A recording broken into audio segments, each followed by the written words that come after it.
कांग्रेस नेता प्रियंका गांधी के पति रॉबर्ट वाड्रा के खिलाफ ईडी द्वारा दायर चार्जशीट पर गुरुवार को राउज एवेन्यू कोर्ट में सुनवाई हुई और इस दौरान ईडी ने अपनी दलील पेश की और कोर्ट ने मामले की अगली सुनवाई के लिए 31 जुलाई की तारीख तय की है। और ये मामला 2008 में हुए एक विवादास्पद जमीन खरीद से जुड़ा हुआ है, जिसमें वाड्रा पर गंभीर आर्थिक अनियमितताओं के आरोप लगे हैं। पहली बार किसी जांच एजेंसी द्वारा वाड्रा के खिलाफ आपराधिक चार्जशीट दायर की गई है, जिसमें इस केस को और भी संवेदनशील बना दिया है। ईडी की ओर से दायर चार्जशीट में रॉबर्ट वाड्रा सहित 11 आरोपियों के नाम शामिल है। रॉबर्ट वाड्रा पर आरोप है कि उन्होंने महज 1 लाख रुपए के सौदे में जमीन हासिल की और बाद में इसे व्यवसायी लाइसेंस के जरिए करोड़ों रुपए में बेच दिया। ईडी का दावा है कि इस सौदे में फर्जी दस्तावेजों का इस्तेमाल हुआ है और रॉबर्ट वाड्रा ने अपने प्रभाव का गलत इस्तेमाल किया है।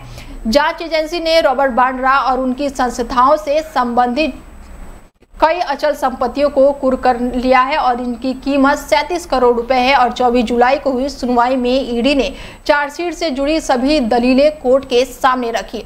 एजेंसी ने मांग की है कि चार्जशीट पर नोटिस जारी किया जाए ताकि आरोपियों के खिलाफ आगे की कार्रवाई हो सके।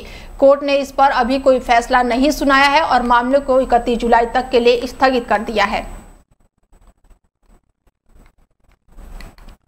कांग्रेस के वरिष्ठ नेता और पूर्व उप मुख्यमंत्री सचिन पायलट ने जगदीश धनखड़ के उप राष्ट्रपति पद से इस्तीफा पर कहा है कि उनके पीछे कुछ तो गड़बड़ है। उन्होंने कहा है कि आमतौर पर ऐसे मामले में एक औपचारिक विदाई दी जाती है, लेकिन यहाँ कुछ तो पर्दे के पीछे हुआ है, जिससे ये अप्रत्याशित इस्तीफा सामने आया है। कांग्रेस धनखड़ को गरिमामयी विदाई देने की मांग कर रहे हैं और पार्टी का आरोप है कि धनखड़ को विपक्ष सांसदों की तरफ से जस्टिस यशवंत वर्मा को हटाने के लिए दी गई नोटिस को स्वीकार करने के लिए इस्तीफे देने के लिए मजबूर किया गया है। और दिल्ली हाई कोर्ट के जस्टिस रह चुके जस्टिस वर्मा के आवास से कुछ महीने पहले ही जले हुए नोट मिले थे। और टोंक में पत्रकारों से बातचीत करते हुए सचिन पायलट ने उपराष्ट्रपति को दूसरा सबसे उच्च संवैधानिक पद बताया है। बीजेपी और केंद्र सरकार लगातार असंवैधानिक और पदों पर संस्थाओं का दुरुपयोग कर रही है। सचिन पायलट ने कहा है कि जो नेता युवाओं की बात करते हैं उन्होंने उनके पूरे अधिकार देना चाहिए और उनके लिए काम करना चाहिए, लेकिन प्रधानमंत्री के पास इसके लिए समय नहीं है क्योंकि वो विदेश यात्राओं पर व्यस्त है। राजस्थान में मुख्यमंत्री भजन शर्मा के नेतृत्व वाली बीजेपी सरकार पर निशाना साधते हुए सचिन पायलट ने कहा है कि असल मुद्दा ये है कि सरकार कानून व्यवस्था पर से नियंत्रण खो चुकी है। नौकरियां और विकास को लेकर किए जा रहे तमाम दावे खोखले साबित हो रहे हैं। कांग्रेस सांसद राहुल गांधी ने बिहार में वोटर्स लिस्ट के एसआईआर के विरोध के बीच चुनाव आयोग पर कर्नाटक में भी धोखाधड़ी का गंभीर आरोप लगाया है। राहुल गांधी ने संसद के बाहर कहा कि वोट लिस्ट रिवीजन के नाम पर कर्नाटक में हजारों वोटर्स के नाम जोड़े गए। राहुल गांधी ने कहा है कि चुनाव आयोग ने कर्नाटक की एक सीट पर धोखाधड़ी करवाई। हमारे पास इसके 100% सबूत है। एक ही निर्वाचन क्षेत्र में 50, 60 और 65 साल के हजारों नए वोटर्स को सूची में जोड़ दिया गया है और अब 18 साल से ज्यादा उम्र के वोटरों को सूची से हटा दिया गया है। कांग्रेस सांसद ने आगे कहा है कि हमें अभी एक सीट की जांच में यह गड़बड़ी मिली है। मुझे पूरा यकीन है कि हर सीट पर यही नाटक चल रहा होगा। मैं चुनाव आयोग को एक मैसेज देना चाहता हूं। अगर आपको लगता है कि आप इसे बच कर निकलेंगे, अगर आपको अधिकारित सोचते हैं कि वो बच जाएंगे, तो ये आपकी गलतफहमी है। हम आपको बच के जाने नहीं देंगे। देखिए, ये बहुत सीरियस मैटर है। Election commission is not functioning as the Election Commission of India. Today they made some statement.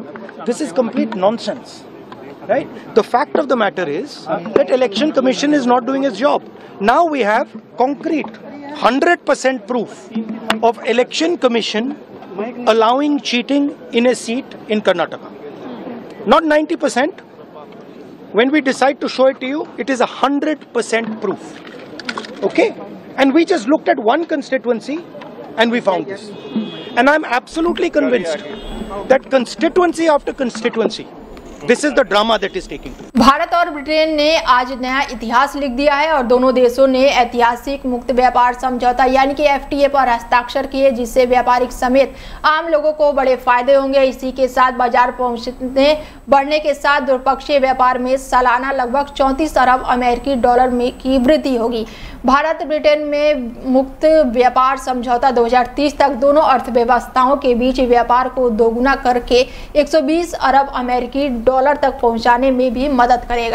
Bharat Britain में डील होने के बाद से चमड़ा, जूते, सी फूड, खिलौने और कपड़ों की रियायती दरों पर निर्यात संभव होगा, जिससे ये चीजें ब्रिटेन के लोगों को सस्ती मिलेगी और इसके साथ ही ब्रिटेन से आने वाले सामानों पर भी आयात सस्ते होंगे, जिससे भारतीयों को सस्ते सामान मिलेंगे। अधिकारियों के अनुसार इस FTA से 99% भारतीय निर्यात को टैरिफ से लाभ होगा और उम्मीद है कि इससे ब्रिटिश कंपनियों के लिए भारत में विस्की, कार और अन्य उत्पादों का निर्यात आसानी से आ जाएगा। इसके साथ ही व्यापार को भी बढ़ावा मिलेगा। ब्रिटेन दौरे पर पहुंचे प्रधानमंत्री नरेंद्र मोदी ने कहा कि भारत और ब्रिटेन के संबंधों में आज भी ऐतिहासिक दिन है। उन्होंने कहा कि सालों की मेहनत के बाद दोनों देशों ने समझौते पर हस्ताक्षर किया है और इस समझौते से व्यापार, निवेश और रणनीतिक सहयोग की नई दिशा मिलेगी। प्रधानमंत्री मोदी ने कहा है कि यह कारगर दोनों देशों के नागरिकों के जीवन स्तर को बेहतर बनाएगा और आर्थिक विकास को गति देगा। ब्रिटिश कंपनियों को भारत में कम लागत में निर्माण और सेवाओं का लाभ मिलेगा। साथ ही भारत में तेजी से बढ़ रही उपभोक्ता मांग को ध्यान में रखते हुए ब्रिटेन की कंपनियां नए बाजारों में प्रवेश कर सकेंगी। इससे दोनों देशों के बीच व्यापार और संतुलन और निवेश प्रवाह बेहतर होगा।